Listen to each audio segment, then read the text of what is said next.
Chemistry मंथन में आपका स्वागत है। अपना टॉपिक चल रहा है केमिकल बॉन्डिंग और आज अपन करेंगे लैटिस एंथैल्पी या लैटिस एनर्जी या इसे बोलते हैं जालक ऊर्जा। तो देखिए लैटिस एंथैल्पी या जालक ऊर्जा को कैलकुलेट की जाती है बॉर्न हैबर साइकिल से। तो सबसे पहले तो अपन को ये देखना है कि जो जालक ऊर्जा होती है ये क्या होती है।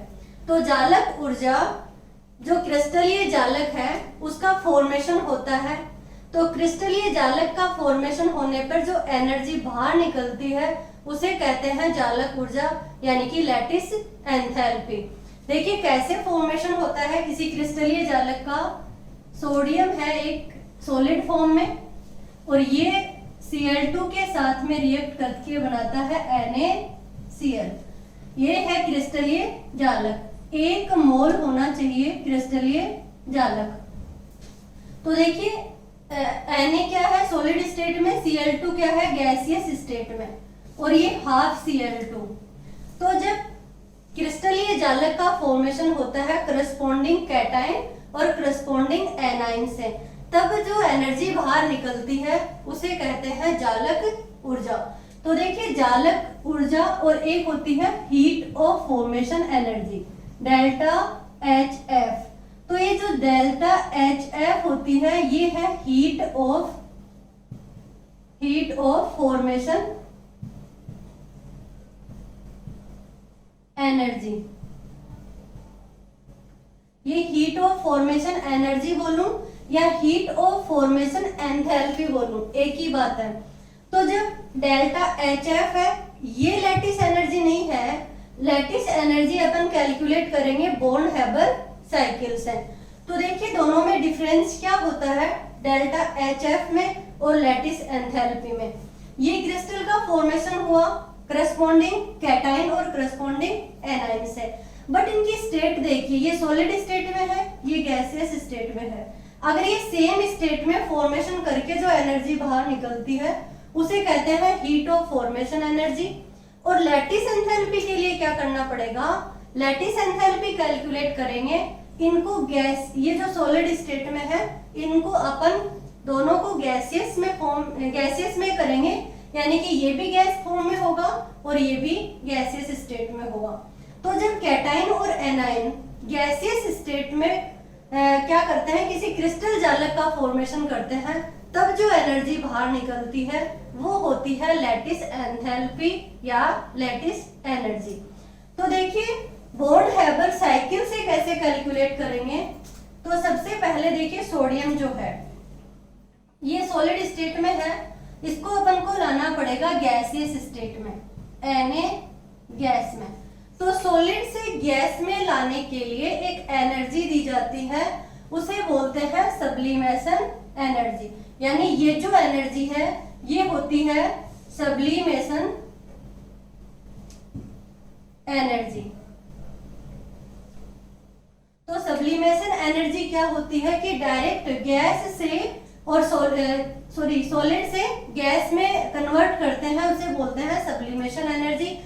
ये देखिए सोडियम सॉलिड स्टेट में था, सब्लिमेशन एनर्जी दी और किस में कन्वर्ट हो गया गैसियस स्टेट में। अब यहाँ से अपन क्या करेंगे गैसियस स्टेट में लाने के बाद में इसे एक इलेक्ट्रॉन बाहर निकालेंगे, क्योंकि अपन को कैटायन बनाना है। तो कैटायन कब बनेगा जब इस गैसियस स्टेट में से एक इलेक्ट्रॉन बाहर निकलेगा। और ये बात मैं पीरियोडिक टेबल में आपको पढ़ा चुकी हूँ कि कोई भी गैसियस स्टेट में अगर आइसोलेटेड एटम होता है उसमें से अगर एक इलेक्ट्रॉन निकालने के लिए जो रिक्वायर्ड एनर्जी होती है वो होती है आयनाइजेशन एंथैल्पी। तो देखिए आयनाइजेशन एंथैल्पी अपन पीरियोडिक टेबल में कर चुके हैं कि आइसोलेटेड या गैसियस एटम में से एक इलेक्ट्रॉन बाहर निकालने के लिए जो एनर्जी दी जाती है उसे बोलते हैं आयनाइजेशन एंथैल्पी। तो आयनाइजेशन एंथैल्पी में एक इलेक्ट्रॉन बाहर निकलेगा IE फर्स्ट बोलते हैं और ये होगा Na+। तो Na+ क्या बन गया कैटायन बन गया, यानी जिसके ऊपर पॉजिटिव चार्ज आता है उसे कैटायन कहा जाता है और जिसपे नेगेटिव चार्ज आता है उसे एनायन कहा जाता है। तो जो कैटायन बन गया अब एनायन भी बनाना है अपन को। तो देखिए ये है Cl2। तो जब Cl2 है तो यहाँ तो फॉर्मेशन किसका होगा, Cl का होगा। तो Cl2 है, Cl और Cl के बीच में यानी कि क्लोरीन और क्लोरीन के बीच में क्या है, बॉन्ड है। इस बॉन्ड को क्या करना है, ब्रेक करना है, इस बॉन्ड को तोड़ना है। तो जब किसी बॉन्ड को तोड़ने के लिए जो एनर्जी देनी पड़ती है उसे बोलते हैं bond dissociation energy. Bond dissociation बोलूं या वियोजन ऊर्जा बोलूं, वियोजन ऊर्जा। तो अपन इसको क्या देंगे, बॉन्ड डिसोसिएशन एनर्जी, यानी कि डिसोसिएशन करेंगे, तोड़ेंगे बॉन्ड को, क्योंकि एक ही Cl चाहिए अपन को। तो ये भी हाफ है तो अपन क्या करेंगे, हाफ ही क्या देंगे, बॉन्ड डिसोसिएशन एनर्जी। अब यहाँ पे क्या बन जाएगा, ये Cl बन जाएगा, Cl2 था, अपन को एक ही Cl चाहिए तो एक ही Cl बन जाएगा, यानी कि गैसियस स्टेट में। अब देखिए यहाँ से क्या होगा, एक इलेक्ट्रॉन अपन को यहाँ जोड़ना है, एक इलेक्ट्रॉन ऐड करना है। तो ये भी अपन ने पीरियोडिक टेबल में पढ़ लिया था कि किसी भी गैसियस या आइसोलेटेड एटम में एक इलेक्ट्रॉन जोड़ने पर जो एटम एनर्जी रिलीज करता है उसे कहते हैं इलेक्ट्रॉन एफिनिटी। तो ये इलेक्ट्रॉन एफिनिटी भी अपन पढ़ चुके हैं। अब इलेक्ट्रॉन एफिनिटी से Cl पे क्या आ जाएगा, Cl माइनस। तो जब Cl माइनस और क्या है Na प्लस, दोनों क्या करेंगे, Na प्लस और Cl माइनस दोनों क्या करेंगे, NaCl का फॉर्मेशन करेंगे, ये प्लस और ये क्या करेंगे, NaCl का। ये 1 मोल NaCl बना है और यहाँ पे होगी आपकी लैटिस एंथैल्पी। तो देखिए लैटिस एंथैल्पी क्या होगी कि 1 मोल क्रिस्टलीय जालक के फॉर्मेशन पे जो एनर्जी रिलीज होती है उसे कहते हैं जालक ऊर्जा। तो गैसियस कैटाइन और गैसियस एनाइन जब फॉर्मेशन करते हैं किसी क्रिस्टल का तब तो लैटिस एंथैल्पी नाम देते हैं। और जब यानी सोडियम और क्लोरीन अपनी जो जिस स्टेट में होते हैं उसी स्टेट में अगर 1 मोल क्रिस्टल जालक का निर्माण करते हैं तब हीट ऑफ फॉर्मेशन नाम दे देते हैं। अब देखिए इससे अपन कितनी एनर्जी कैलकुलेट कर सकते हैं, आपसे सब्लिमेशन एनर्जी कैलकुलेट करवा सकता है, आयनाइजेशन एंथैल्पी या डिसोसिएशन एंथैल्पी या इलेक्ट्रॉन एफिनिटी डेल्टा HF पूछ सकता है या आपसे लैटिस एनर्जी पूछ सकता है। तो देखिए बॉन्ड हैबर साइकिल का कैसे निकालेंगे ये सारी एंथैल्पी। तो डेल्टा HF इक्वल्स टू क्या हो जाएगा, सबसे पहले sublimation enthalpy plus ionisation enthalpy. अभी एक है, आयनाइजेशन एंथैल्पी कितनी है, एक ही है क्योंकि अपन ने एक ही इलेक्ट्रॉन निकाला है। तो IE बोलो या IE1 बोले एक ही बात है। फिर क्या डिसोसिएशन एनर्जी कितनी थी अपनी, डिसोसिएशन एनर्जी है हाफ प्लस इलेक्ट्रॉन एफिनिटी और फिर क्या ये लैटिस एंथैल्पी। तो देखिए ये मैंने एक बॉन्ड हैबर साइकिल का फॉर्मूला है पूरा ये, बट अपन को ये प्लस में मैंने प्लस लगाया है, बट आपको क्या करना है, जैसे इलेक्ट्रॉन एफिनिटी नेगेटिव में आती है, क्यों नेगेटिव में आती है, क्योंकि एनर्जी बाहर निकल रही है। तो जो एनर्जी बाहर निकल रही है तो नेगेटिव फॉर्म में आएगी। तो अपन अगर क्वेश्चन सॉल्व करेंगे उस टाइम पे अपन को यहाँ पे क्या लगाना है, नेगेटिव लगाना है। कैसे, जैसे delta HF equals to sublimation energy plus ionisation enthalpy plus में है, डिसोसिएशन एनर्जी भी अपन को बॉन्ड तोड़ने के लिए देनी पड़ती है तो इसको भी प्लस में लिखेंगे, बट इलेक्ट्रॉन एफिनिटी नेगेटिव में होगी, फर्स्ट इलेक्ट्रॉन एफिनिटी है। फिर क्या है लैटिस एंथैल्पी, तो लैटिस एंथैल्पी भी नेगेटिव में होगी क्योंकि लैटिस एंथैल्पी में भी एनर्जी बाहर निकल रही है। तो सोडियम NaCl का अगर अपन को बॉन्ड हैबर साइकिल का फॉर्मेशन करना है तो ये आएगा delta HF sublimation energy, electron affinity, और ये डिसोसिएशन एनर्जी, इलेक्ट्रॉन एफिनिटी और लैटिस एंथैल्पी, ये दोनों नेगेटिव फॉर्म में आएंगे। जो वैल्यू दी हुई होगी उसको अपन को घटाना है। अब अपन देखते हैं कि 2 इलेक्ट्रॉन निकालने के लिए कोई ऐसा सिस्टम है कि अगर 2 इलेक्ट्रॉन निकालें तो उसके लिए बॉन्ड हैबर साइकिल कैसे कैलकुलेट करेंगे। तो देखिए वो कैसे कैलकुलेट करेंगे, सबसे पहले अगर अपन देखें MgO की बात करें तो MgO में क्या होगा, मैग्नीशियम सॉलिड स्टेट में है और ऑक्सीजन क्या है, गैसियस स्टेट में है। तो MgO की बात करें किसके लिए, bond Haber cycle of MgO। तो मैग्नीशियम सॉलिड स्टेट में और प्लस में ऑक्सीजन क्या है, O2, ये है आपकी गैसियस स्टेट में। और किस क्रिस्टल जालक क्या बना, MgO प्लस डेल्टा HF, ये 1 मोल MgO का फॉर्मेशन होगा, यानी कि मैग्नीशियम ऑक्साइड। तो देखिए अब बॉन्ड हैबर साइकिल से अपन लैटिस एंथैल्पी कैसे कैलकुलेट करेंगे, तो उसके लिए मैग्नीशियम सॉलिड स्टेट में है, क्या कन्वर्ट करना पड़ेगा, गैसियस स्टेट में कन्वर्ट करना पड़ेगा। तो मैग्नीशियम को किस में कन्वर्ट किया, गैसियस स्टेट में, एनर्जी दी, सब्लिमेशन एनर्जी, ये होती है सब्लिमेशन एनर्जी। देखिए गैसियस स्टेट से डायरेक्ट सॉलिड स्टेट से डायरेक्ट गैसियस स्टेट में कन्वर्ट करने के लिए जो एनर्जी दी जाती है वो है सब्लिमेशन एंथैल्पी। मैंने आपको पीरियोडिक टेबल में पढ़ाया कि जब किसी एटम में इलेक्ट्रॉन जोड़ना हो या इलेक्ट्रॉन निकालना हो तो उसको गैसियस स्टेट में, गैसीय अवस्था में लाना जरूरी होता है। तो जब गैसियस स्टेट में आ गया, अब अपन क्या करेंगे, एक इलेक्ट्रॉन निकालेंगे इसमें से, और एक इलेक्ट्रॉन निकालने के लिए दी जाती है आयनाइजेशन एंथैल्पी। तो एक इलेक्ट्रॉन निकलेगा तो मैग्नीशियम क्या बनाएंगे, मैग्नीशियम प्लस। तो जब Mg प्लस बना, अपन को चाहिए Mg2, यानी कि 2 प्लस क्यों चाहिए, मैग्नीशियम की +2 और ऑक्सीजन -2 में ऐड होंगे, तब क्या बनेगा, MgO का फॉर्मेशन होगा। तो अपन को 2 इलेक्ट्रॉन निकालने हैं यहाँ पे, तो 2 इलेक्ट्रॉन निकालने के लिए एक एनर्जी और देनी पड़ेगी और वो एनर्जी हो जाएगी आयनाइजेशन एंथैल्पी 2, यानी कि आयनाइजेशन एंथैल्पी फर्स्ट और आयनाइजेशन एंथैल्पी 2। देखिए ये क्या बन गया, अब मैग्नीशियम +2। तो जब मैग्नीशियम +2 बन गया, अब ऐड किससे होगा, ऑक्सीजन -2 से।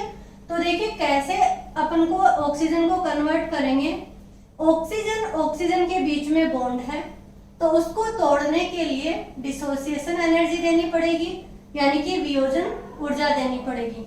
तो ये हाफ, एक ऑक्सीजन चाहिए अपन को, ऑक्सीजन 2 है, तो ये जो डिसोसिएशन एनर्जी है इसको भी क्या करना पड़ेगा, हाफ करना पड़ेगा। ये ऑक्सीजन गैसियस स्टेट में पहले से ही है, तो देखिए गैसियस स्टेट में ही अपन इलेक्ट्रॉन को जोड़ते हैं, इलेक्ट्रॉन को निकालते हैं। अब यहाँ पे क्या करना पड़ेगा, एक इलेक्ट्रॉन ऐड करना पड़ेगा जब इस ऑक्सीजन पे माइनस आएगा। तो जब अपन ने एक ऑक्सीजन ऐड किया तो यहाँ इलेक्ट्रॉन एफिनिटी बोलेंगे, यानी कि गैसियस स्टेट में एक इलेक्ट्रॉन ऐड करते हैं तो वो इलेक्ट्रॉन एफिनिटी होती है। तो देखिए ऑक्सीजन की जो इलेक्ट्रॉन एफिनिटी है वो O-, इलेक्ट्रॉन एफिनिटी, इलेक्ट्रॉन जब जोड़ेंगे इसमें O- बनेगा तो एनर्जी रिलीज होगी।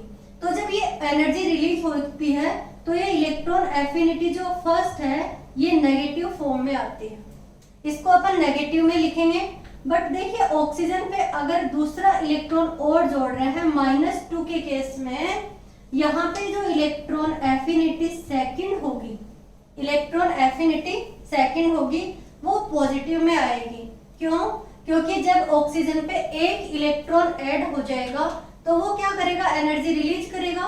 बट जब दूसरा इलेक्ट्रॉन जाएगा तो इलेक्ट्रॉन पे क्या होगा, रिपल्सन होगा, और दूसरा इलेक्ट्रॉन जोड़ने के लिए बाहर से क्या देनी पड़ती है, एनर्जी देनी पड़ती है।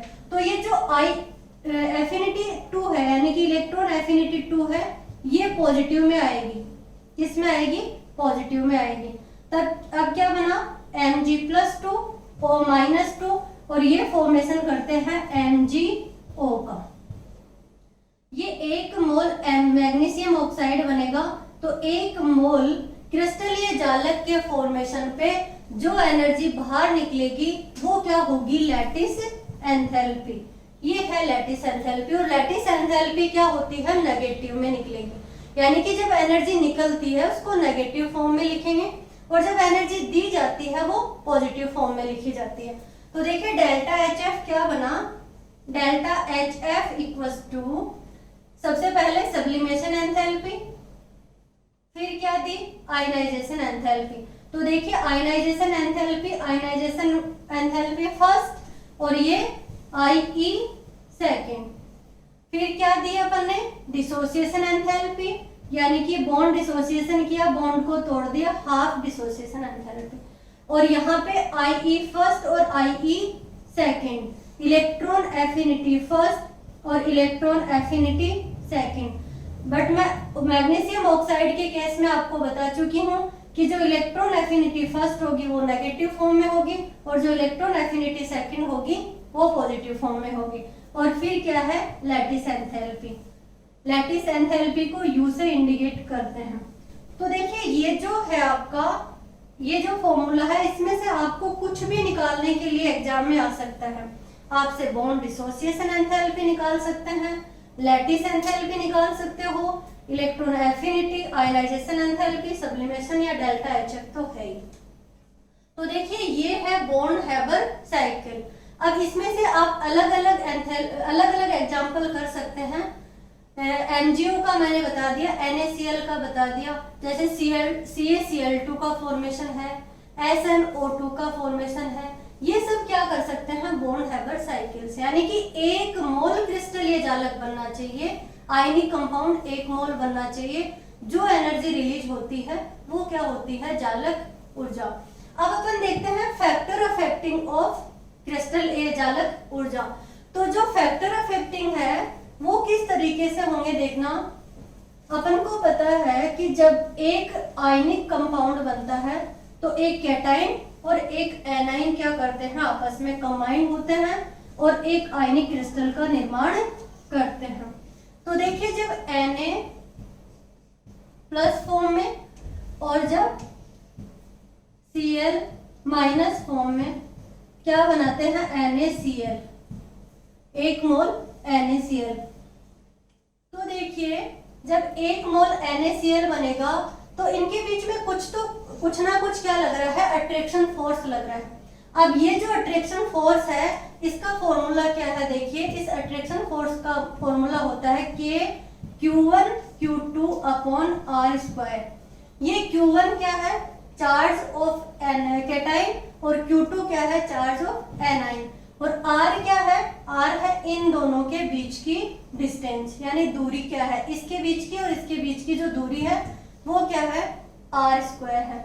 अब देखिए K क्या है, K है कांस्टेंट वैल्यू, यहाँ पे K कांस्टेंट है। तब अब जब फोर्स क्या है F डायरेक्टली प्रोपोर्शनल है किसके Q1 और Q2 के। Q1 और Q2 जितना ज्यादा होंगे यानी कि चार्ज जितने ज्यादा होंगे उतना ही क्या होगा फोर्स ज्यादा होगा और जब फोर्स ज्यादा है तो एनर्जी भी क्या होगी बाहर ज्यादा ही निकलेगी, यानी कि जब एनर्जी बाहर ज्यादा निकल रही है लैटिस एंथैल्पी क्या होगी ज्यादा होगी। तो देखिए डिस्टेंस पे कैसे है साइज, इस डिस्टेंस को R को किससे अपन देखेंगे एग्जाम में क्वेश्चन आएगा तो साइज से, यानी कि साइज जितनी ज्यादा बड़ी होगी तो लैटिस एंथैल्पी भी क्या होगी उतनी ही कम होगी। तो लैटिस एंथैल्पी साइज के क्या होती है इनवर्सली प्रोपोर्शनल और चार्ज के क्या होती है, चार्ज की क्या होती है डायरेक्टली प्रोपोर्शनल। ये है लैटिस एंथैल्पी। तो देखिए लैटिस एंथैल्पी चार्ज के है डायरेक्टली प्रोपोर्शनल और साइज के क्या है इनवर्सली प्रोपोर्शनल। अब अपन कुछ क्वेश्चंस करते हैं कि किस तरीके से अपन क्या कर सकते हैं, इनको देख सकते हैं कि लैटिस एंथैल्पी इन दोनों पे किस तरीके से डिपेंड करती है। तो देखिए एक है एग्जांपल अपने NaF NgF2 और AlF3। तो इसमें क्या है कैटाइन से डिफरेंट है बट एनाइन क्या है सेम है, यानी कि फ्लोरीन और फ्लोरीन तीनों में क्या है सेम है। तो देखिए अपन को कैटाइन पे चार्ज देखना है, इस पे +1 चार्ज है, इस पे +2 चार्ज है और इस पे +3 चार्ज है। चार्ज चाहे कैटाइन का हो, Q1 मान लो कैटाइन का चार्ज और Q2 मान लो एनाइन का चार्ज। तो चार्ज चाहे कैटाइन हो या एनाइन का हो, चार्ज जितना ज्यादा होगा उतनी ही क्या होगी, लैटिस एंथैल्पी भी ज्यादा होगी। तो यहाँ पे तो नेगेटिव चार्ज है -1 और -1, बट यहाँ पे चार्ज कितना है कैटाइन पे, +3 +2 +1। तो जो लैटिस एंथैल्पी होगी वो क्या होगी, AlF3 की सबसे ज्यादा, Mg2 की क्या होगी उससे ज्यादा, और NaF की क्या होगी सबसे कम। तो देखिए ये है इसका ऑर्डर, किसका, NaF, MgF2 और AlF3। अब अपन देखते हैं कि जब MgO2 और एक है SnO2, सॉरी MgO और SnO2, देखिए क्या है, चार्ज दोनों में, सॉरी कैटाइन दोनों में डिफरेंट है, जबकि एनाइन दोनों में क्या है, सेम है। मैं बात करूं मैग्नीशियम पे +2 है और इस पे +4 है, ये +4 है और ये क्या है +2 है। तो देखिए +2 और +4 में से ज्यादा किस में है, Sn+4 पे है। तो जो लैटिस एंथैल्पी होगी वो ज्यादा किसकी होगी, SnO2 की होगी। ऐसे ही अगर बात करें Na2O और MgO, तो देखिए Na2 और MgO में दोनों में क्या है, नेगेटिव चार्ज सेम है, दोनों पे -2 जबकि देखिए इस पे भी क्या है +2 और +1।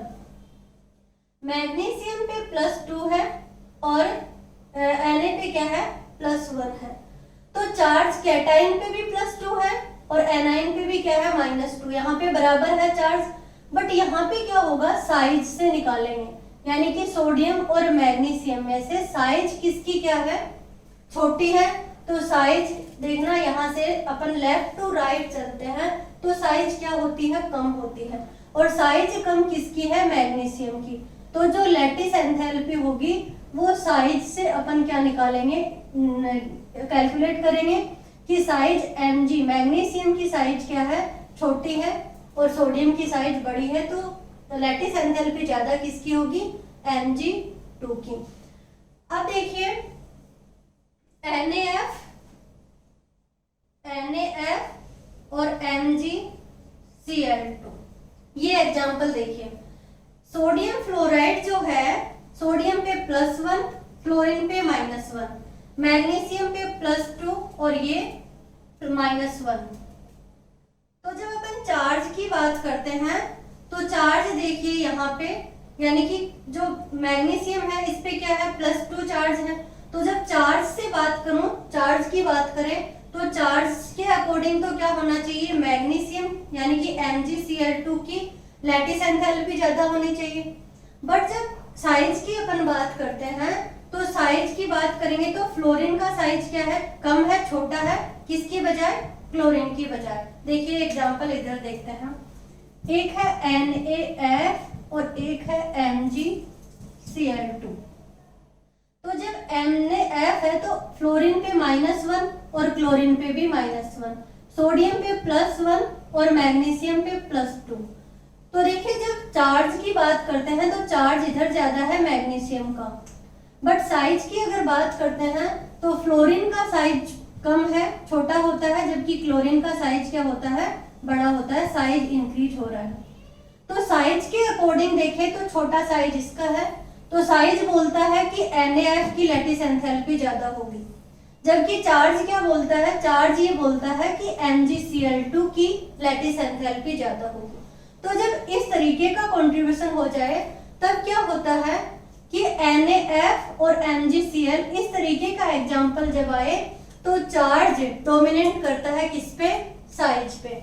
तो देखिए चार्ज क्या होगा, इधर ज्यादा है MgCl2 का, तो MgCl2 की क्या होगी, लैटिस एंथैल्पी ज्यादा होगी। तो जब चार्ज और साइज में दोनों में अपन को निकालना है कि किसकी लैटिस एंथैल्पी ज्यादा है, तो चार्ज को हमेशा डोमिनेंट रखना किस पे, साइज पे। तो चार्ज जिसका ज्यादा होगा लैटिस एंथैल्पी उसी के ज्यादा होगी।